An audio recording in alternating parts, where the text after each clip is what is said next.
कि हम इस हद तक चले जाएंगे। किस हद तक चले जाएंगे, आइए आज बताते हैं कि किस तरह भारत ऑपरेशन सिंदूर में पाकिस्तान का साथ देने वाले तुर्की को एक एक करके जवाब दे रहा है। शुरुआत में जिस तरह के ड्रोन भेजकर इन्होंने माहौल बनाया कि भारत के एयरबेस पर हमने चोट पहुंचाई, हमने वहां जाकर बताया कि सब सुरक्षित है। पाकिस्तान तुर्की के साथ मिलकर और चीन के साथ मिलकर जिस तरह की डिप्लोमेसी करने का प्रयास कर रहा था, लगातार साथ जुटकर पाकिस्तान के तुर्की अपने आप को मुसलमानों का नया मसीहा बना रहा था। उस तुर्की को हमने अपने स्तर पर काफी बढ़िया से रिएक्शंस दिए हैं। चाहे भारत के अंदर टर्किश कंपनियां हो या फिर भारतीय यात्री जो तुर्की जाने की सोच रहे हो, उन सभी टूरिस्ट को रुकवा दिया गया। तुर्की ने पाकिस्तान का साथ देने के लिए जो भी किया उस पर हमने ऑलरेडी आपके साथ एक सेशन किया हुआ है। तुर्की का पाकिस्तान प्रेम क्यों है, इस पर हमने ऑलरेडी एक सेशन किया है। फिर भी अगर आप और डिटेल में जानना चाहते हैं तो भविष्य में एक और सेशन लेकर आ जाएंगे। फिलहाल हम क्या करने जा रहे हैं, भारत ने तुर्की को जवाब देते हुए उसके प्रोडक्ट्स और कंपनियों को भारत के अंदर बैन करना शुरू किया। लेकिन इसी बीच में कूटनीति एक कदम और चढ़ती है। तुर्की को जिससे सबसे ज्यादा चिढ़ मचती है उसका नाम है साइप्रस। जिस तरह भारत के लिए पाकिस्तान है, जिस तरह से अर्मेनिया के लिए अजरबैजान है, जिस तरह से फिलिस्तीन और इजराइल हैं, बिल्कुल वैसे ही तुर्की और साइप्रस की कहानी है। आज के सेशन में मैं आपको उसी साइप्रस के बारे में बताने जा रहा हूं जो कभी ऑटोमन एम्पायर का हिस्सा हुआ करता था, लेकिन आज एक स्वतंत्र राष्ट्र है। तुर्की उस पर खूब प्रयास करता है कब्जा करने का, लेकिन कर नहीं पाता है। आज सूचना है कि भारतीय प्रधानमंत्री जब G7 के लिए कनाडा जा रहे होंगे तो फिर वो साइप्रस होते हुए जाएंगे। इसीलिए आज के सेशन में साइप्रस, भारत के प्रधानमंत्री की साइप्रस यात्रा खास हो जाती है। और इसी के साथ हम समझेंगे कि तुर्की और साइप्रस के बीच में आफ्टर ऑल कलेश क्या है। आफ्टर ऑल ये साइप्रस है कहां, और इत्तू सा देश जिसे ढूंढने के लिए हमें गूगल लेंस का यूज करना पड़े या जूम करना पड़े, वो देश भारत में 10वां सबसे बड़ा एफडीआई का स्रोत बना हुआ है। एक इतना सा देश जिसे भूमध्य सागर में बैठा देखकर ऐसा लगता है कि ये भूमध्य सागर के पूर्व में एक ऐसा आइलैंड है जो कि एशिया के पश्चिम पर नजर बनाए रखता है। इतना खास आइलैंड कि वहां से सामने देखो तो इजराइल, लेबनान, फिलिस्तीन सब नजर आते हैं। यही कारण है कि यह साइप्रस दुनिया के प्रमुख देश जैसे अमेरिका और ब्रिटेन के लिए बहुत खास रहा है। इतना खास कि ये लोग यहां पर अपना डेरा डालकर बैठे रहते हैं। तो आज के सेशन में इस आइलैंड की चर्चा करेंगे, इस आइलैंड रूपी देश की चर्चा करेंगे। लेकिन उससे पहले आपकी चर्चा कर लेते हैं। हमारा एक एप्लीकेशन है बातें बाजार की। उस एप्लीकेशन पर हमारे द्वारा पोर्टफोलियो बिल्डिंग और मैनेजमेंट का एक बेहतरीन कोर्स उपलब्ध है। अगर आप भी चाहते हैं अपने लिए पोर्टफोलियो प्लान करना, आप जाकर उसे अवश्य एक्सेस करें। साथ ही साथ स्टॉक मार्केट पर अगर आप बेसिक समझ विकसित करना चाहते हैं, समझना चाहते हैं कि स्टॉक मार्केट काम कैसे करता है, किस तरह डीमैट अकाउंट होते हैं, किस तरह से इन्वेस्टमेंट होता है, आप जाकर हमारा एक बहुत ही बेहतरीन कोर्स है उसे एक्सेस कर सकते हैं। और म्यूचुअल फंड की बेसिक समझ कि किस तरह म्यूचुअल फंड्स के अंदर निवेश किया जाता है, उसके लिए भी हमारा एक बेहतरीन कोर्स उपलब्ध है, आप उसे एक्सेस कर सकते हैं। अपनी पाठशाला ऐप पर जाकर आप हमारे जो पढ़ने लिखने वाले कोर्सेज जिनके माध्यम से कॉम्पिटिटिव एग्जाम्स में यूपीएससी और स्टेट पीसीएस जैसे एग्जाम की तैयारी हो सकती है, आप उसमें भी जाकर अपना इंटरेस्ट शो कर सकते हैं। आइए आगे बढ़ते हैं। तो भारत के प्रधानमंत्री G7 समिट में साझा होने के लिए जाने वाले हैं। अब ये G7 की पहले कहानी सुन लो, क्योंकि भारत की मीडिया में G7 की न्यूज बड़ी चर्चा में रही है। हो भी क्यों ना, इस बार का G7 कनाडा में जो हो रहा है, और कनाडा और भारत के बीच जो चला है वो पिछले साल प्रमुख सुर्खी रहा है। क्योंकि कनाडा के अंदर जिस तरह से वहां की सरकार ने खालिस्तानियों के समर्थन में माहौल बनाकर रखा था, जिस तरह से वहां के प्रधानमंत्री लगातार खालिस्तानियों के कारण भारत से झगड़ रहे थे।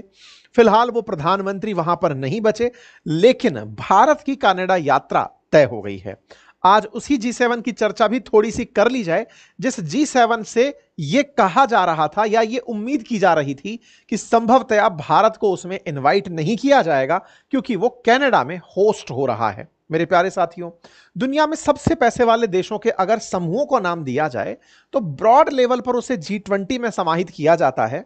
लेकिन उसको छोटे लेवल पर अगर बात की जाए, दुनिया की सारी बड़ी अर्थव्यवस्थाएं पहले कभी G8 के नाम से जानी जाती थी, लेकिन 2014 में जब से रूस को इन्होंने बाहर निकाला, दुनिया की प्रमुख अर्थव्यवस्थाओं के 7 देश एक साथ मिलकर दुनिया का फेथ डिसाइड करते हैं कि भविष्य क्या होगा। इन देशों में Canada, France, Germany, Italy, Japan, UK और यूएसए शामिल हैं। ये यूरोप और अमेरिका के द्वारा लीड किया गया समूह है। अक्सर जब ये मीटिंग करते हैं तो अपने समकक्ष या उभरती हुई अर्थव्यवस्थाओं को अपने साथ मीटिंग में बुलाते हैं। सदस्यता इन्होंने G20 में दी हुई है। G20 के अंदर बाकी सारे देश इंक्लूडिंग भारत को भी शामिल किया हुआ है, लेकिन अपना एक एलीट क्लब G7 के नाम से चलाते हैं। इसी G7 में फिलहाल कनाडा के अंदर इन देशों की बैठक होने वाली है। इस बैठक में भारत को हर बार इनवाइट किया गया है। जहां जहां भी G7 हुआ वहां वहां पर भारत को अक्सर बुलाया जाता रहा है। इस बार के G7 में क्योंकि यह कनाडा में हो रहा था, उम्मीद की जा रही थी कि भारत को नहीं बुलाया जाएगा। ब्लूमबर्ग नाम से एक न्यूज चैनल है, उसने तो यह न्यूज भी चला दी कि मोदी जी को G7 में बुलाया ही नहीं जा रहा है। यह न्यूज 5 तारीख को जैसे ही आई, नेशनल मीडिया में भी जबरदस्त तरीके से छाई कि कनाडा के साथ हमारे इतनी बुरी तरह से संबंध बिगड़ चुके हैं कि हमें कनाडा में होने वाले G7 के अंदर भी इनविटेशन नहीं मिला है। एक ही दिन बीता था, अगले दिन प्रधानमंत्री खुद अपना ट्वीट से जानकारी साझा करते हैं कि मैं बताते हुए बड़ा खुश महसूस कर रहा हूं कि मुझे मार्क कार्नी, जो कि कनाडा के नए पीएम हैं, उनकी तरफ से कॉल रिसीव हुआ है और मुझे G7 समिट का इनविटेशन दिया गया है। इस इनविटेशन को मैं स्वीकार करता हूं और मैं जल्दी ही कनाडा की यात्रा करूंगा। प्रधानमंत्री ने एक दिन के अंदर ही उस पूरी कहानी पर पूर्ण विराम लगाते हुए इन्फॉर्म कर दिया कि मैं भविष्य में क्या करने जा रहा हूं। ब्लूमबर्ग भी अपनी न्यूज चेंज कर ही लेता है, लिखता है कि सर G7 में जा रहे हैं। चलिए, यह भी होता है। जैसे ही यह खबर और तेज होने लगती है, आज फिर एक नई खबर निकलकर आती है। 6 तारीख के दिन तो यही बड़ी खबर थी, फिर एक और खबर ताजा निकलकर आती है और उस खबर में मेंशन किया जाता है, और खबर में मेंशन होता है कि भारत की तरफ से प्रधानमंत्री साइप्रस रुकते हुए कनाडा पहुंचेंगे। साइप्रस रुकते हुए कनाडा पहुंचेंगे और लौटते समय क्रोएशिया में रुकेंगे। अब यह जानकारी जब बाहर आती है तो प्रधानमंत्री का कार्यक्रम आउट होता है, क्योंकि यह सम्मेलन 15 से 17 तारीख के बीच में कनाडा में हो रहा है। ऐसे में भारतीय प्रधानमंत्री रविवार को जब भारत से रवाना होंगे तो मध्य में पड़ने वाले साइप्रस में पहले विराम लेंगे। साइप्रस यानी कि संडे के दिन साइप्रस में आप होंगे। इसके बाद आप कनाडा निकल जाएंगे और वहां G7 अटेंड करेंगे। लंबी यात्रा है तो मध्य में साइप्रस पड़ेगा, वहां रुकते हुए आप जाएंगे। लौटते में एक बाल्कन कंट्री है, नाम है जिसका क्रोएशिया, वहां पर प्रधानमंत्री जाएंगे, जो संभवतया इंदिरा गांधी जी के बाद में पहले प्रधानमंत्री होंगे जो यहां पर यात्रा कर रहे होंगे। यानी इंदिरा गांधी जी की यात्रा के बाद क्रोएशिया कोई बाल्कन कंट्रीज में कोई भारतीय प्रधानमंत्री नहीं गया, आप जा रहे होंगे। तो इधर से जाते समय साइप्रस, फिर कनाडा, लौटते समय वहां से क्रोएशिया और फिर इंडिया, इस तरह से यात्रा होगी। और ये दोनों देशों के बीच में मतलब काफी अच्छे व्यवहार को विकसित करने में उपयोगी सिद्ध होगी। भारत से कनाडा जाने के लिए वैसे भी रूट काफी लंबा है। एक साथ में इतना दूर यात्रा करना, लगभग 20-22 घंटे की यात्रा संभव, मतलब 20-22 घंटे की यात्रा है। ऐसे में बीच में रुकने के ऑप्शंस में सामान्यतया यूरोप को ट्रीट किया जाता है। अगर एक साथ में लंबी यात्रा ना करनी हो तो यूरोप में कहीं हॉल्ट लिया जाता है। जनरली ऐसा होता है कि यूरोप के भी अगर आपको यूके, आयरलैंड, फ्रांस, पुर्तगाल यहां जाना हो तो पहले टर्की के अंदर हॉल्ट लिया जाता था। आजकल जब से टर्की के साथ मामला बिगड़ा है तो फिर ग्रीस एंड ऑल इन देशों के अंदर फिर स्टे लिया जाता रहा है, या फिर इधर यहां पे अपने मिडिल ईस्ट के अंदर कहीं ब्रेक ले लिया, फिर यूरोप की यात्रा की जाती रही। और अगर अमेरिका तक पहुंचना है तो उसके लिए यूरोप के अंदर एक हॉल्ट लिया जाता है, क्योंकि 20-22 घंटे की फ्लाइट काफी लंबी हो जाती है। इसका कारण फिलहाल यह नहीं है कि साइप्रस में लंबी फ्लाइट के कारण रुक रहे हैं, कारण यह है कि यहां टर्की को कुछ संदेश देना है। तो टर्की के दक्षिण में यह जो मेडिटेरेनियन सी है, इस मेडिटेरेनियन सी के अंदर एक आइलैंड कंट्री डला हुआ है। इस कंट्री का नाम है साइप्रस। इस साइप्रस को अगर मैं इस तरह जूम करके दिखाऊं तो आपको ऐसा दिखाई पड़ता है। अगर आप भारत के मैप से चलते हुए मिडिल ईस्ट कंट्रीज की तरफ यात्रा करते हुए मेडिटेरेनियन सी में पहुंचते हैं तो आपको यह देश पश्चिम की तरफ चलते हुए में दिखाई पड़ता है। भूमध्य सागर में एक आइलैंड कंट्री के रूप में स्थित है। इतने से देश की भारत की प्रधानमंत्री यात्रा कर रहे हैं तो यह निश्चित ही बड़ी खबर बन जाता है। देखने में कुछ हद तक गिटार जैसा दिखता है। इस देश को अगर आप देखें तो इसके अंदर कुछ प्रमुख स्थान दिखे हैं। इनमें से निकोशिया नामक जो स्थान है यह साइप्रस की फिलहाल राजधानी है। जब भी साइप्रस को जिक्र में लाया जाता है तो निकोशिया में भारत की यह डील हुई, निकोशिया ने भारत के लिए यह कहा, इस तरह से निकोशिया सुर्खियों में बना रहता है। लेकिन यह क्षेत्र टर्की के कारण काफी ज्यादा सुर्खी बटोरता रहा है। अब टर्की की क्या कहानी है जो साइप्रस से हमें जोड़कर सुनानी है, तो इसके इतिहास में चलते हैं। इतिहास में जानकारी निकलकर आती है कि 1571 में ऑटोमन साम्राज्य ने इस पर कब्जा कर लिया था। साथियों, 1571 में ऑटोमन साम्राज्य ने जिन क्षेत्रों पर कब्जा किया हुआ था वो सब आपको हल्के येलो कलर में यहां पर दिखाई दे सकते हैं, जिनमें से तुर्की भी एक जगह है। असल मायने में ऑटोमन साम्राज्य को तर्क साम्राज्य के नाम से भी जाना जाता था। आज का जो तुर्की है वो अपने आप को उसी ऑटोमन साम्राज्य से कनेक्टेड मानता है। जैसे यूएसएसआर से रूस अपने आप को मानता है, ऐसे ही ऑटोमन साम्राज्य से, जिसके बारे में कहा जाता है कि उसने 600 साल से अधिक शासन किया, जिस ऑटोमन साम्राज्य के अंदर कई डिफरेंट एथनिसिटी के लोग या देश निवास करते थे, जिस ऑटोमन साम्राज्य के अंदर यूरोप से लेकर एशिया या अफ्रीका तक जिसका विस्तार होता था, उस ऑटोमन साम्राज्य में जो साम्राज्य का दूसरा नाम था वो तुर्क साम्राज्य था। हालांकि वो तुर्की नहीं था, तुर्की उनमें से एक छोटा सा देश है जो आज भी अपनी लीगेसी को ऑटोमन से जोड़ता है। प्रथम विश्व युद्ध के अंदर ऑटोमन एम्पायर जो ब्रिटेन द्वारा बनाया हुआ कोएलिशन था उससे हार गया। परिणाम यही निकला कि यह पूरी तरह से यह क्षेत्र शत विक्षत हो गया। परिणाम में यह भी निकला कि फिलिस्तीन जैसे देश में इजराइल की एंट्री करा दी गई। कुल मिलाकर ऑटोमन का पतन होना इस पूरे क्षेत्र की अस्थिरता के लिए जिम्मेदार रहा। खैर, हम उस इतिहास में नहीं जाएंगे कि ऑटोमन का क्या हुआ, लेकिन बस इतना बताना पर्याप्त है कि साइप्रस पर ऑटोमन एम्पायर का कब्जा हुआ करता था। 1571 से यहां पर कब्जा रहा। जैसे ही प्रथम विश्व युद्ध खत्म हुआ, धीरे धीरे ब्रिटेन सेना, असल मायने में ऑटोमन को हराने से पहले ही ब्रिटिश सेना ने यहां पर कब्जा करना शुरू कर दिया था। प्रथम विश्व युद्ध जो 1914 में हुआ, उस तक तो ब्रिटिश सेना यहां पहुंच करके ऑटोमन को हटाने का काम कर रही थी। यह कुछ उस समय का ऐतिहासिक मैप है जिसमें आपको दिखाई दे सकता है कि कैसे ब्रिटिशर्स ने 1878 में ही इस जगह पर अपनी रीच बनाना शुरू कर दिया था।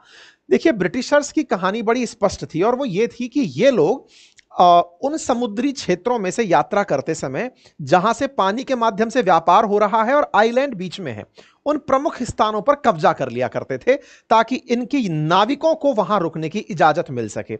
ऐसे में ही साइप्रस ऑटोमन से इन्होंने कबाड़ लिया था।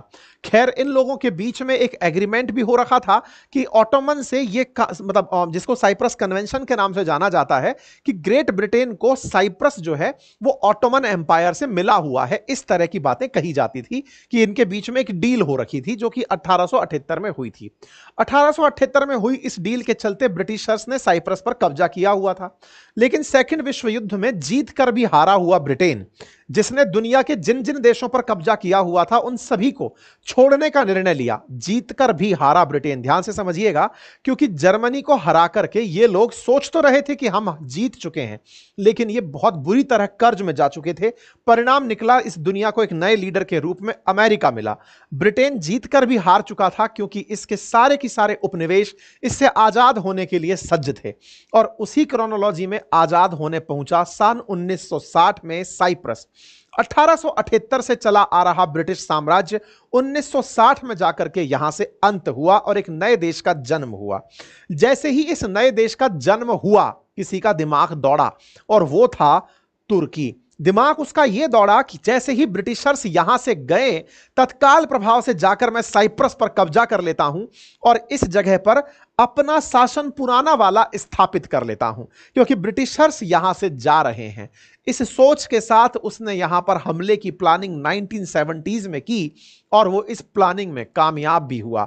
नया नया देश बना था साइप्रस। देखिए, ये दुनिया के बहुत से देशों के साथ हुआ है, इंक्लूडिंग अस। हमारे साथ भी तो यही हुआ। 1962 में जो चीन ने भारत पर आक्रमण किया था, वो हमारी एक तरह से समझिए तैयारी ही नहीं थी कि हम ये सोच भी पाए कि हम पर हमले हो जाएंगे। अभी अभी हम इस हैंगओवर से ही नहीं निकल पा रहे थे कि इतने साल तक तो हमारे ऊपर किसी ने शासन किया है, ताजा ताजा आजाद हुए हैं, कोई हमको ही थोड़ी ना चाहेगा कि हम पर हमला किया जाए। हम तो हिंदी चीनी भाई भाई खेल रहे थे, पंचशील सिद्धांत चला रहे थे, लेकिन इसी बीच में वो आकर हम पर हमला कर दिया।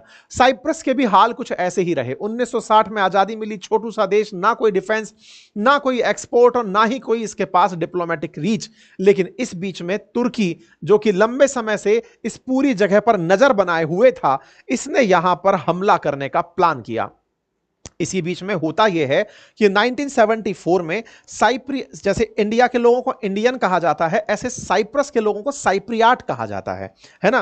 तो ये साइप्रियाट्स नेशनल गार्ड की अगुवाई में यहां तख्ता पलट होता है और महाराष्ट्रपति मार्कारोवा को यहां से अपदस्थ कर दिया जाता है। तख्ता पलट को ग्रीस का समर्थन था, दो देश इसको पाने में जुट गए। उनमें से एक ग्रीस, जो कि पड़ोस में ही बैठा है तुर्की के बिल्कुल पश्चिम में, और एक तरफ तुर्की, ये दोनों ही यहां पर अपना प्रयास जुटाने में जुट गए। परिणाम यह निकला कि तुर्की ने यहां पर हमला कर दिया और हमला करके इसके लगभग 1/3 हिस्से को अपने कब्जे में ले लिया। तुर्की का यहां हमला होता है और आज जो आपको ये येलो पट्टियों में क्षेत्र दिखाई दे रहा है, ये 1974 से तुर्की के पास में है। यूएन यहां मध्यस्थता कराने आता है। ये जो ग्रीन लाइन आपको दिखाई दे रही है, ये साइप्रस को दो भागों में बांटती हुई लाइन है। उत्तर की तरफ का क्षेत्र तुर्की के कब्जे में है, दक्षिण का क्षेत्र इस समय पर आजाद है, जिसकी राजधानी निकोशिया है। इस आजाद क्षेत्र में अभी भी यूके की फोर्सेस यहां पर आज भी डेरा डाले खड़ी हैं। ये यूनाइटेड किंगडम की फोर्सेस हैं और इन बेसिस पर यूएस ने अपना डेरा डाल रखा है। मतलब आप सोचिए, इतने से साइप्रस पर कितनों की नजर है। यहां पर जो माहौल है ये ग्रीस के लोगों का है, यानी कि यूनान के लोग यहां पर प्रमुखता से 77% रहते हैं, ईसाइयत को फॉलो करते हैं। उत्तर की तरफ वाले जो देश में लोग हैं ये भगा दिए गए, जो यहां के ईसाई थे उन्हें तुर्की द्वारा भगा दिया गया या मार दिया गया या जेल में डाल दिया गया। 1/3 क्षेत्र पर साइप्रस के लगभग 1/3 क्षेत्र पर तुर्की का कब्जा, बाकी 2/3 में से प्रमुखता से ग्रीस का प्रभुत्व, तीसरा यहां पर यूके और यूएसए का पूरा इंटरफेरेंस, और दुनिया का हर देश चाहता है कि साइप्रस पर हमारी नजर बनी रहे, बिकॉज साइप्रस से मेडिटेरेनियन सी में अपना कंट्रोल स्थापित करना बहुत आसान है। फिलहाल के लिए तुर्की साइप्रियट्स का 18% क्षेत्र, 18% आबादी यहां पर रखी जाती है। इसके चलते तुर्की में, मतलब इसके चलते साइप्रस में काफी समय तक लंबा विवाद रहा है। अब आप इससे अंदाजा लगा सकते हैं, जिस देश ने अपना 1/3 हिस्सा तुर्की के हवाले कर दिया हो, या फिर कहिए कि तुर्की ने जिससे छीन लिया हो, हजारों लोगों को बेघर कर दिया हो, जेल में डाल दिया हो, मार डाला गया हो, उन लोगों में कितनी नफरत तुर्की के खिलाफ होगी। बस उसी नफरत को मजबूती देने के लिए भारत के प्रधानमंत्री साइप्रस की यात्रा पर हैं। साइप्रस के लोगों को डिफेंस डील देने जा रहे हैं, यदि यह कहा जाए तो ज्यादा उचित होगा। इतना ही नहीं, यह बताने के लिए सिग्निफिकेंटली तुर्की को भी पर्याप्त होगा कि जिस देश पर तुम सोचते हो कि भविष्य में और एक्सपेंड करके कब्जा कर लिया जाएगा, उसके साथ हम खड़े हैं, और उस देश के साथ हमारा खड़ा होना अटल बिहारी वाजपेयी और इंदिरा गांधी जी की यात्रा के बाद तीसरे प्रधानमंत्री के रूप में भारत की एक सूझबूझ, कूटनीतिक सूझबूझ की तरफ इशारा करती है। ये तमाम तस्वीरें इंगित करती हैं कि यहां पर कैसे यूएस ने, यूके ने साइप्रस के अंदर अपना कंट्रोल स्थापित किया हुआ है या फिर अपनी रीच यहां पर बनाई हुई है। यूनाइटेड नेशंस के द्वारा यहां पर जो भी वियना कन्वेंशन के थ्रू काम किया गया, उस पर तुर्की का खूब क्रिटिसिज्म हुआ। बात की जाए भारत की, जब भारत साइप्रस की यात्रा पर भारतीय प्रधानमंत्री जा रहे होंगे तो भारत के साथ उनके बायलैटरल रिलेशंस की भी चर्चा होगी। भारत साइप्रस के साथ 1962 से द्विपक्षीय संबंध रखता है। लगभग $200 मिलियन का 2022-23 में व्यापार कर चुका है। साइप्रस भारत के लिए निवेश के लक्ष्य के रूप में जाना जाता है, लेकिन भारत के लिए यहां से, मतलब रिपब्लिक ऑफ साइप्रस से 10%, मतलब टॉप 10 जो इन्वेस्टर्स हैं भारत के अंदर, वो साइप्रस के रूट से आते हैं। लगभग 12.64 बिलियन का भारत में 2000 से लेकर 2023 के बीच में जो एफडीआई आया है वो वाया साइप्रस रूट आया है, इसलिए भारत के लिए साइप्रस मायने रखता है। सर, साइप्रस भारत के लिए सोचता क्या है? तो साइप्रस भी भारत का साथ देता है। जैसे यूएन में भारत की सिक्योरिटी के अंदर, सिक्योरिटी काउंसिल में परमानेंट सीट हो, यह साइप्रस बैक करता है, यानी कि इनका कहना है कि हां हम आपके साथ हैं, आपको परमानेंट सीट मिलनी चाहिए। फिर चाहे कश्मीर मसला हो, साइप्रस भारत का समर्थन करता है। साइप्रस के राष्ट्रपति भारत 2017 में भी आए थे। उसके बाद भारत ने 17 में इनके इस प्रयास को और इनके समर्थन की सराहना की थी। 2019 में भी साइप्रस के राष्ट्रपति भारत की यात्रा पर आए।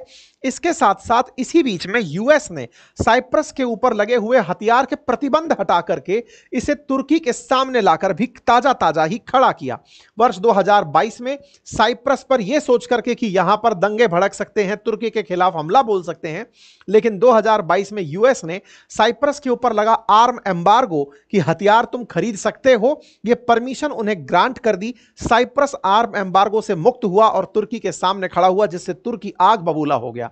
इसी के चलते भारत की तरफ से भारत के विदेश मंत्री यहां पर इनसे मुलाकात करते हैं और यूएन में साइप्रस के हद की बात रखते हैं, साइप्रस का पक्ष रखते हैं। यानी जिस तरह से भारत के खिलाफ तुर्की कश्मीर के मामले पर यूएन में बोलता है, हम साइप्रस के मामले में यूएन में बोलते हैं और साइप्रस का साथ देते हैं। इतना ही नहीं, इन्हें डिफेंस डील तक हम लोगों ने 2022 में टिका दी थी। भारत के विदेश मंत्री ने बकायदा इनकी तरफ से इनको अपना स्टेटस स्पष्ट कर दिया था कि भारत आपके साथ हर तरह से है। आपको निवेश के मतलब विदेशी निवेश के क्षेत्र में जिस तरह का सहयोग भारत का आप कर रहे हैं, हम लोग अपनी तरफ से आपका डिफेंस में और यूएन में मदद करेंगे। इसी क्रोनोलॉजी में भारत के प्रधानमंत्री यहां जाकर इस रिश्ते को और मजबूती देने जा रहे हैं। ठीक है, 2022-23 में जब यहां नए राष्ट्रपति बने, भारत की तरफ से उन्हें अपनी तरफ से बधाई संदेश भी दिया गया था। तो अब संभवतः आपको यह समझ में आ गया होगा कि यह यात्रा कितनी कूटनीतिक है, इसके किस तरह के मायने होंगे। संभवतः तुर्की यह समझ पाएगा कि जिस तरह वो पाकिस्तान का साथ देकर भारत के खिलाफ हरकत कर रहा है, भारत का बिगाड़ कुछ नहीं पाया, लेकिन भारत का बुरा जरूर बन गया। अब भारत साइप्रस को, क्योंकि उस पे से आर्म एम्बार्गो हट गया है, अपनी तरफ से बहुत सारे ड्रोन्स जैसे इन्होंने हमें दिए, इन्होंने पाकिस्तान को दिए थे भारत पर चलाने के लिए, भारत इन्हें देगा तुर्की पर चलाने के लिए। भारत इन्हें डिफेंस सिस्टम बेचेगा, भारत इन्हें संभवतः ब्रह्मोस बेचेगा, भारत इन्हें वो सारे हथियार उपलब्ध कराएगा जो तुर्की के ऊपर चलाए जा सके। इसे कहते हैं जैसे को तैसा। आपको यह तरीका कैसा लगा, इसे जरूर बताएं। पाकिस्तान का साथ देने वालों के साथ इससे भी बुरा होना चाहिए, इससे भी खतरनाक ट्रीट